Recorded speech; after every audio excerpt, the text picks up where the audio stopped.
As vegetações se distribuem por todo o mundo de uma forma desigual. Há áreas onde eu vou ter vegetações muito grandes e áreas onde eu vou ter vegetações menores. Então, hoje a gente vai debruçar sobre o assunto de vegetações brasileiras e mundiais. No geral, vamos analisar os grandes domínios vegetais do mundo. Primeiramente, para a gente começar a conversar sobre vegetações, a gente, na verdade, tem que começar a conversar sobre os tipos de vegetação. Eu posso ter vegetações do tipo arbóreas. As vegetações arbóreas são aquelas onde eu tenho predomínio de árvores. Predomínio de árvores, as florestas. Eu quero encontrar árvores, eu terei que ir para o predomínio arbóreo. Pode ser também que eu vá para os regimes chamados de arbustivos, aqueles onde eu tenho árvores de médio porte, arbustos, com 4 metros, 2 metros, 1,5 metro de altura. Então, aqui é o caso claro de vegetações com predomínios de arbustos, árvores de médio porte. Eu também posso ter o caso de vegetações herbáceas. Vegetações herbáceas são aquelas plantas que não têm caule, como é o caso, claro, por exemplo, das gramas, algumas vegetações rasteiras que podem alcançar, por exemplo, o caso de pastos, de até 60 centímetros de altura. Então, aqui é o local de grandes portes, médio porte e pequeno porte. Também podemos diferenciar em vegetações adaptadas a mais umidades, como as vegetações higrófilas, como as vegetações tropófilas, essas que são adaptadas a uma estação seca e a uma estação úmida, e a vegetação chamada de vegetação xerófila. Quero destacar que eu posso ter o local mais úmido e o local menos úmido. Quero dar um destaque no seguinte para vocês. Eu posso ter vegetações que normalmente estão relacionadas com a altitude. Normalmente essas vegetações de altitude, elas estão relacionadas em serem muito grandes, mais próximas lá de baixo, e menos grandes, menores, de fato, rasteiras mais acima, ao ponto de desaparecer lá em cima. Então, aqui eu posso ter mais embaixo vegetações com predomínio das vegetações que tem no entorno, na parte de baixo da minha grande altitude. Já em médias altitudes, eu vou ter florestas caducifólias que podem perder as suas árvores, perder as suas folhas nos períodos de inverno. Um pouco mais acima, em altas altitudes, eu posso ter vegetações, por exemplo, tipicamente rasteiras. Ou seja, a vegetação ela vai se transformando dessa forma aqui. Como eu também posso ter nos pontos de enormes altitudes, como os picos das grandes cordilheiras, os grandes dobramentos modernos mundiais, nesse caso nem há tanta vegetação. Há de fato formações rochosas e neves. Então eu posso pensar em florestas mais para baixo e à medida que eu vou subindo, eu vou diminuindo a vegetação até uma vegetação herbácea, rasteira de gramíneas e capim. Posso pensar as vegetações em regimes predominantemente arbustivos. Quero destacar as vegetações das savanas e as vegetações mediterrâneas.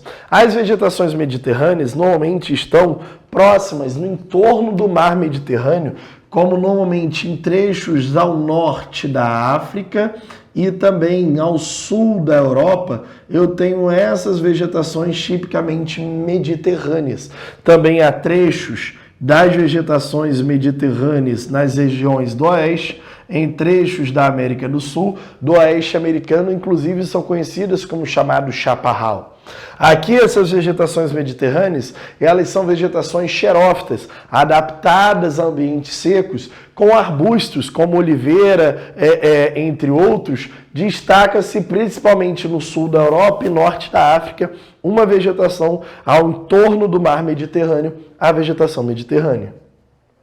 Quero destacar também as vegetações das savanas. As vegetações das savanas ocupando trechos aqui, justamente de trechos da nossa África, principalmente a sua posição da África nas áreas centrais do Brasil também, muito característico, uma vegetação tipicamente de savanas, com vegetações caducifólias. Vegetações caducifólias são aquelas vegetações que caem suas folhas no período mais seco. Tropófila, adaptada a uma estação seca e a uma estação chuvosa, presente em algumas áreas, principalmente dos nossos territórios mundiais. Posso destacar, no caso brasileiro, muito conhecido como as chamadas savanas brasileiras, a gente vai ter o chamado cerrado, ocupando trechos justamente dessa áreazinha aqui, áreas normalmente centrais do mundo, as vegetações tipicamente de savana. Posso ter as vegetações florestais, posso dar um destaque das florestas, e aí eu vou marcando aqui bonitinho a cor de cada uma delas para vocês. Aqui eu estou colocando a marrom no mapa, estou colocando a vegetação de savana presente justamente aqui, ó, como vermelho. Eu posso destacar as florestas equatoriais. As florestas equatoriais, como diz o nome, são aquelas bem próximas diretamente às regiões da linha do Equador. Então, são as vegetações que ocupam os trechos muito claros aqui, ó, das regiões da América do Sul, trechos da floresta da República Democrática do Congo, trechos também, ó, muito claro das florestas chamadas vegetações de monções, muito claramente das regiões da Índia e da Indonésia. São vegetações perennifolia, onde as suas folhas não caem durante o ano, ou seja, é inverso da chamada caducifólia. Caducifólia, as folhas caem. Perennifolia, as folhas não caem durante o ano. Destaca-se por ela ser latifoliada, heterogênea, ou seja, vários tipos de espécies diferentes, heterogênea. Latifoliada quer dizer que eu tenho folhas extremamente largas na sua composição.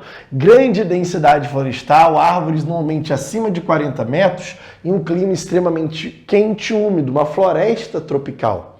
Já as florestas equatoriais, já a floresta tropical, aquela que eu vou marcar aqui com o verde, ela está fortemente pensada aqui, como o caso da floresta amazônica, trechos, por exemplo, das florestas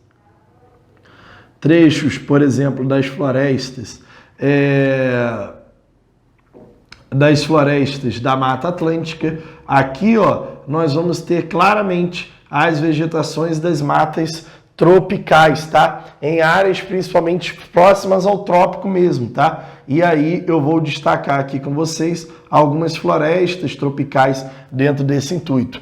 Também muito próximo e parecida à floresta equatorial, perennifolia, suas folhas não caem, latifoliadas, folhas largas, intensa variedade de árvores, arbustos e herbáceos. Claro que as florestas dominam, elas têm menor densidade que a floresta equatorial da floresta amazônica, por exemplo, a Mata Atlântica apresenta uma menor densidade, uma menor quantidade de árvores por quilômetro quadrado.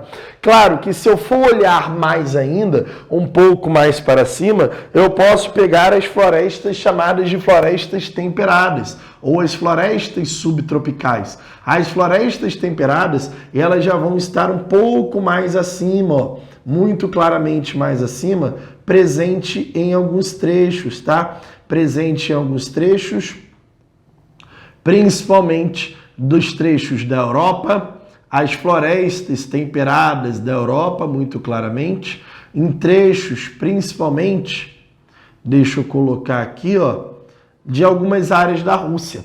Essas florestas foram extremamente devastadas na Europa devido às forjas domésticas, foram extremamente estraçalhadas durante a história por causa do seu intenso uso. Já são árvores caducifólias, tipicamente umas vegetações homogêneas, de vegetações que vão se adaptar àquelas 4 estações: inverno, outono, primavera, verão. Isso, de fato, as folhas caem no outono para o inverno, voltam na primavera para o verão. Então, é a floresta que dominava grandes áreas, principalmente da nossa antiga Idade Média, comandado justamente pelo território.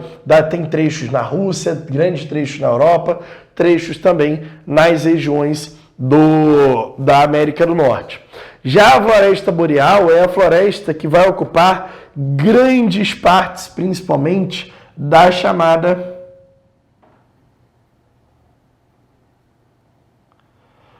chamada Rússia.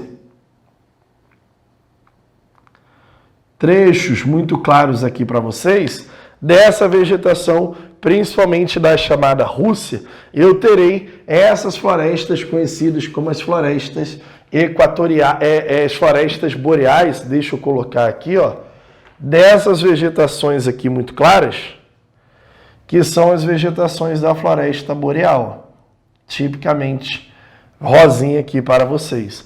Esses regimes florestais sofrem intensos impactos, principalmente na perspectiva de desmatamentos e ocorrências de queimadas nessas áreas. Quero dar um destaque que as florestas, por exemplo, equatoriais e tropicais, nas áreas das áreas de monções, sofrem intensamente com forte desmatamento nesses trechos, nessas áreas. Já as vegetações de pradarias são as vegetações muito comuns, muito presentes, principalmente em trechos muito claros. Deixa eu colocar aqui para vocês. Aqui, ó, das vegetações normalmente do extremo sul. Deixa eu colocar aqui, ó, do extremo sul para vocês. E as vegetações que ocupam trechos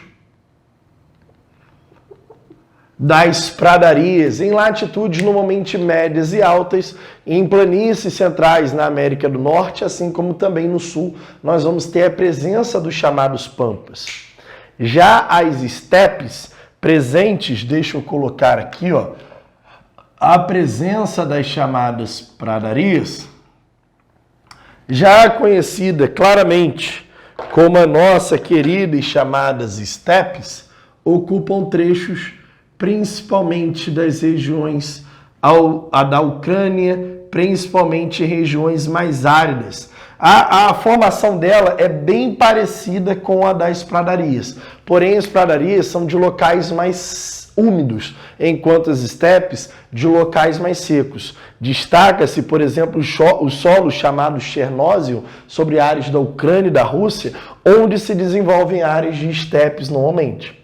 As vegetações de tundra são as vegetações onde eu vou ter clara presença, principalmente de uma vegetação em altíssimas latitudes, de um ciclo vegetativo curto, onde eu vou ter forte presença de solos congelados, tá? E aí, mantendo a lógica de estar muito próximo aos polos, nós vamos ter as vegetações de tundra. Elas duram poucos meses, tá? O seu processo de formação, um ciclo vegetativo curto, devido a esse congelamento muito forte, gerando solos muito férteis dessa maneira. Assim como também eu vou poder dialogar sobre as chamadas vegetações de semiárido e as vegetações desérticas, ocupando diversas áreas no mundo. Destaca-se as áreas aqui de 30 graus, como o deserto do Saara, deserto do Kalahari e Namíbia, deserto do oeste americano, deserto que de fato está presente também nas áreas do Atacama e também as áreas do semiárido e as estepes em algumas áreas aqui da Austrália. Então, aqui nós temos tipicamente uma formação desértica, uma formação pobre, rara, de vegetações xerófilas adaptadas a vegetações cactáceas, adaptadas a secas, espinhosas, de ciclos às vezes vegetativo curto, devido ao pouco período de chuva que se estabelece sobre essa região. Então, aqui nós temos tipicamente a vegetação desértica, clara para vocês, e o seu processo de ocupação durante todo o mundo. Tranquilo? Olha, espero que você tenha entendido ponto a ponto do que eu estabeleci, do que eu conversei aqui nessa aula. Por favor, não deixe de acessar aqui o link da descrição para fazer uma série de exercícios para não se prejudicar na prova, naquele teste que você vai fazer, entre outras coisas. Olha, eu já vou sair da frente para que você faça suas anotações, mas eu te peço de todo coração, não deixe de nenhuma forma de se inscrever no canal, compartilhar esse vídeo. Aliás, já curte o vídeo lá logo aí e ativa o sininho se você já é inscrito para receber o máximo das notificações. Estamos juntos, muito obrigado por me acompanhar nessa aula rapidinho de todos os pontos que eu precisava falar com vocês. Estamos juntos e até mais. Valeu, galera. Tchau, tchau.